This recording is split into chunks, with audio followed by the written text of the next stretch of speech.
My channel. तो friend, इससे पहले हम लोगों ने मैथमेटिक्स के अंदर पार्ट 2 का कवर किया।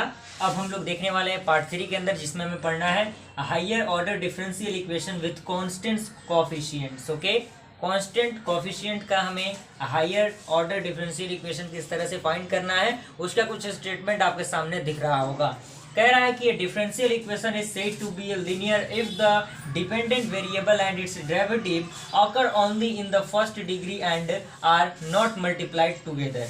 यानी ये क्या होना चाहिए, डिफरेंशियल इक्वेशन केवल फर्स्ट डिग्री में होना चाहिए और किसी और से मल्टीप्लाई इसका नहीं होना चाहिए। उसके बाद कह रहा है दस the general linear differential equation of the nth order with constant coefficient is the form. यानी वो किस फॉर्म में होना चाहिए, इस फॉर्म में होना चाहिए d का power n y divided by dx का power n plus a1 d का power n minus 1 y divided by dx का power n minus 1 plus a2 d का power n minus 2 y divided by dx का power n minus 2 plus dotted plus a n minus 1 dy by dx plus a n y is equal to x। ये आपका equation 1 हो गया। इस equation को हम लोग एक और टर्म में लिख सकते हैं d का power n plus a1 d का power n minus 1 plus a2 d का power n minus 2 plus dotted plus a n minus 1 d plus a n y is equal to x। यहाँ पे d assume किया जाएगा d is equal to d by d x के term में। Okay, और या फिर इस इक्वेशन को हम लिख सकते हैं f of d y is equal to x। यही आपका इक्वेशन 1 है।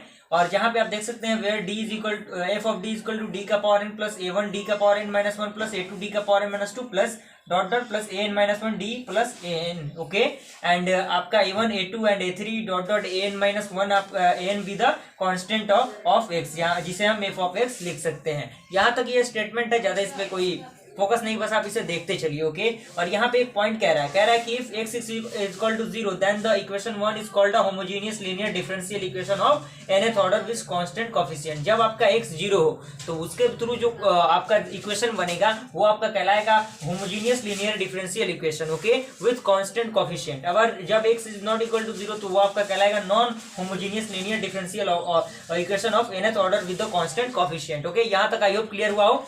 और पॉइंट यहाँ पे आपके सामने दिख रहा होगा, कह रहा है कि now the general solution of equation 1 consist of the part y is equal to cf plus pi, जो कि आपका इक्वेशन 1 हो गया। इक्वेशन सेकंड हो गया, जहां पे आपका cf क्या है, आपका कॉम्प्लीमेंट्री फंक्शन है। आपका जो pi है वो पार्टिकुलर इंटीग्रेशन है, यानी पार्टिकुलर इंटीग्रल है। और यहाँ से आप देख सकते हैं कि इसे हम फाइंड किस तरह करेंगे। तो फाइंड कर रहा है कि मेथड ऑफ फाइंडिंग CF यानी complementary function. The complementary function can be written on the basis of the nature of roots और एक्सिलरी इक्वेशन। ओके, यानी जो कॉम्प्लीमेंट्री फंक्शन है उसे हम फाइंड कर सकते हैं किसके थ्रू, उसके नेचर ऑफ रूट्स के थ्रू फाइंड करेंगे। दैट इज m का power n plus a1 m का power n minus 1 plus a2 m का power n minus 2 plus dot dot plus an minus 1 m plus an is equal to 0, जो आपका equation third हो गया। अब इस चीज को हम एक डायग्राम के थ्रू समझने की कोशिश करते हैं, और उस डायग्राम का याद होना आपके लिए कहीं ना कहीं इंपॉर्टेंट रोल प्ले करता है, क्योंकि एग्जामिनेशन में टू द पॉइंट आपको चीजें याद रहेंगी, तभी आप क्वेश्चन को सही तरीके से सॉल्व करेंगे।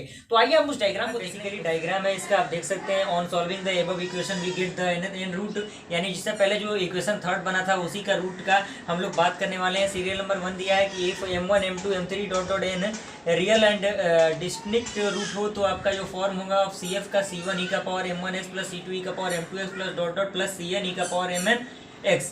अगर आपका m1 is equal to m2 हो और m3 डॉट डॉट mn हो तो 2 इक्वल रूट अगर हो तो आपका c1 plus c2x into e का power m1x plus c3 e का power m3x plus dot dot plus cn e का पावर mnx।